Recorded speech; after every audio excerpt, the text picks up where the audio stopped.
मायका सिखाए ससुराल निभाए। आज ये सब याद कर करके आस्था रोए जा रही थी और अपनी माँ को याद कर रही थी। आज उसका दिल सच में टूट चुका था। अपनी लाख कोशिशों के बाद भी आज खुद को हारा हुआ महसूस कर रही थी। दरअसल आस्था की शादी को पूरे 3 साल होने जा रहे थे, पर आज भी वो अपने ससुराल वालों का दिल नहीं जीत पाई थी।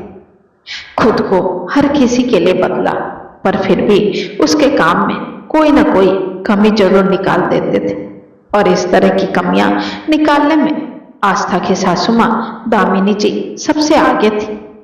वो आज तक आस्था के किए कामों से खुश नहीं थी, पर दूसरी तरफ आस्था की माँ सारिका जी अपनी बेटी को हमेशा गुणवती कहते कहते थकती नहीं थी।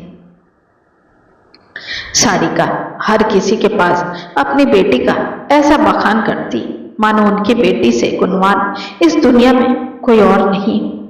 इसी के विपरीत दामिनी जी हर छोटी छोटी चीजों में आस्था को भला बुरा कहती और ये सिलसिला उनका अभी अभी नहीं शुरू हुआ था, बल्कि शादी के पहले दिन से ही शुरू हो गया। जब आस्था पहली बार पूजा के कमरे में गई और सासू माँ के कहने पर पान के पत्ते पर भगवान को भोग लगाने के लिए प्रसाद रख रही थी कि तभी दामिनी जी झुझलाते हुए गुस्से से बोल पड़ी, ये क्या बहू, अब पान का पत्ता भी कैसे रखना है ये सिखाना पड़ेगा, जबकि मैंने सुना था कि तू बड़ी गुणवान है, फिर कहाँ गए तेरे गुण। ऐसा कहकर दामिनी जी उल्टे रखे पान के पत्ते को सीधा करके आस्था के हाथों में देती है और कहती है, लो अब भोग लगाओ भगवान को। आस्था को आज तक ये समझ नहीं आया था कि सीधा और उल्टा पान किसे कहते हैं। उससे तो बस पान का पत्ता होता है ये पता था। खैर, ससुराल में पहली बार ही सासू माँ से डांट खाकर उसे बहुत दुख हुआ, पर किसी को कुछ बोल नहीं पाई।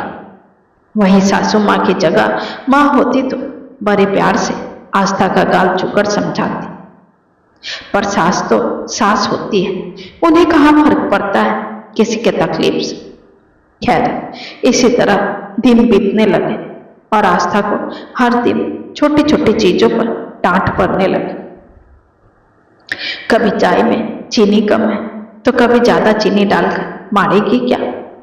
एक दिन तो हद ही हो गई जब सुबह सुबह आस्था नहा धोकर मंदिर में पूजा करने गई। जैसे ही पूजा के कमरे में कदम रखी, दामिनी जी भड़क उठी और गुस्से से बोल पड़ी, ये क्या बहू, तू बिना बाल धोए पूजा करने आ गई।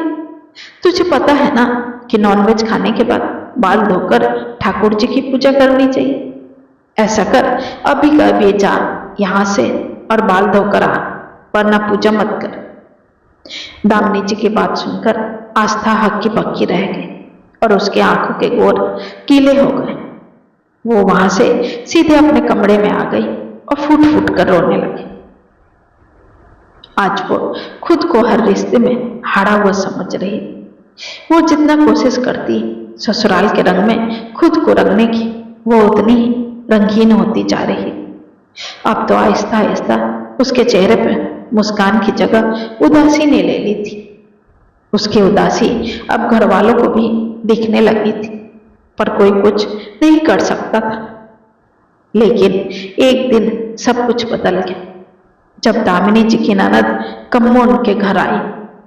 कम्मो बुआ जी आस्था की बहुत बड़ाई सुन चुकी थी। उन्हें पता था कि आस्था संस्कारी, सुंदर, सुशील के साथ साथ बहुत गुणवान भी है, पर दामिनी जी के मुंह से हर छोटी मोटी चीजों पर आस्था को डांट लगाते देखती तो उन्हें बड़ा ताज्जुब होता, जबकि आस्था ठीक वैसा ही करती जैसा दामिनी जी उसे करने करती। बस इसलिए एक दिन कम्मो बुआ जी दामिनी जी से पूछी, ये क्या भाभी, आप तो हर छोटी मोटी बात के लिए बहुरानी को डांट लगा देती है। बेचारी सही भी रहती है तो भी डांट खा जाती। अभी कल की ही बात लीजिए, जब आपने चाय के साथ कुछ नमकीन मांगा तो बेचारी कितने प्यार से आपके पसंदीदा प्याज के पकौड़े और अदरक वाली चाय लेकर आई, पर आपने क्या किया, उल्टा उसे ही सुना दिया, ये कहकर कि तेल में तलकर मारेगी क्या। एक तो बेचारी आपकी पसंदीदा पकौड़े लाई और उसे ही डांट दिया, और इतना ही नहीं, उसके वहां से जाते ही आप उसके बनाए पकौड़ों की तारीफ करते करते नहीं थकती। ये कैसा प्यार है आपका भाभी, मुझे तो कुछ समझ नहीं आता। कम्मो बुआ जी की बात सुनकर दामिनी जी मुस्कुराने लगती और फिर कहती है, ये एक माँ का ही प्यार है कम्मो जी, पर अंदाज सासू माँ वाला है।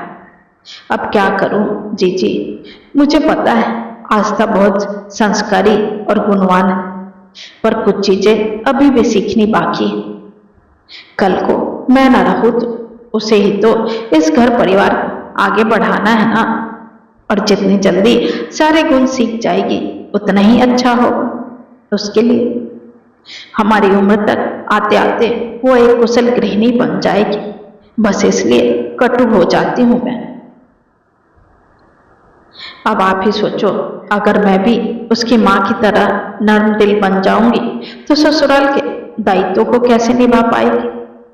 मुझे भी अच्छा नहीं लगता उसे इस तरह सिखाना, पर कभी कभी भावनाओं को दरकिनार करना पड़ता है।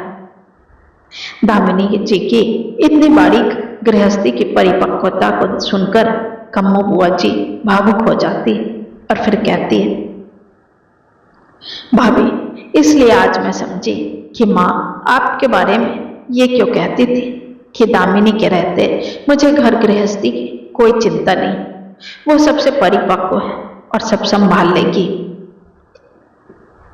अभी दोनों ननद भाभी की बात चल ही रही थी कि आस्था दौड़ कर आती है और दामिनी जी के सीने से लग जाती और भावुक होते हुए कहती है, मम्मी जी मैंने आपको कितना गलत समझा, मुझे माफ कर दीजिए मम्मी जी।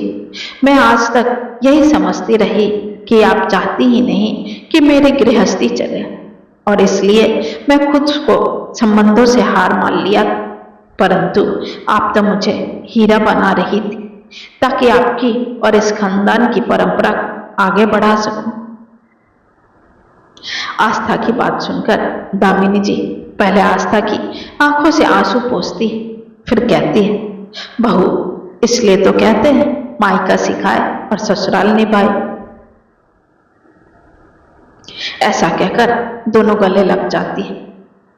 प्रिय दोस्तों, सच ही है, हम बचपन से 25 साल तक माँ के साये में जीवन बिताते हैं। जो कुछ थोड़ा बहुत सीख पाते हैं माँ से ही सीखते हैं, किंतु ससुराल आकर हम जीवन की बारीकियां सीखते हैं जो जीवन के अंत तक हमें काम आती है। इस बारीकी को सीखने में सास की भूमिका बड़ी अहम होती है। हाँ, कई बार काफी कठिन होता है इसे निभाना, पर वक्त के साथ हम सीख ही लेते हैं। वैसे सास का अंदाज काफी रुष्ट होता है जो रिश्तों की डोर को कई बार हिला कर रख देती है, पर माँ की समझदारी बेटी के टूटते रिश्तों को जोड़ने का काम करती है। यही तो है माँ सिखाए और ससुराल निभाए। आपको मेरी कहानी कैसी लगी जरूर बताएं, और पसंद आए तो लाइक, शेयर और कमेंट करें। अगर आपको मेरी कहानियां पसंद आ रही है तो मेरे चैनल को सब्सक्राइब जरूर करें ताकि आपको नई नई कहानियां सुनने को मिले। साथ ही बेल आइकन जरूर दबाएं जिससे आपको नई नई कहानियों की जानकारी मिल सके। अगर आप कोई सुझाव देना चाहते हैं तो बेझिझक लिख भेजिए, हम जरूर उस पर काम करेंगे। साथ ही आप कुछ और कहानियां सुनना चाहते हैं तो मुझे उस टॉपिक के बारे में जरूर बताएं ताकि मैं वैसी ही कहानियां आपके सामने प्रस्तुत करूं। धन्यवाद।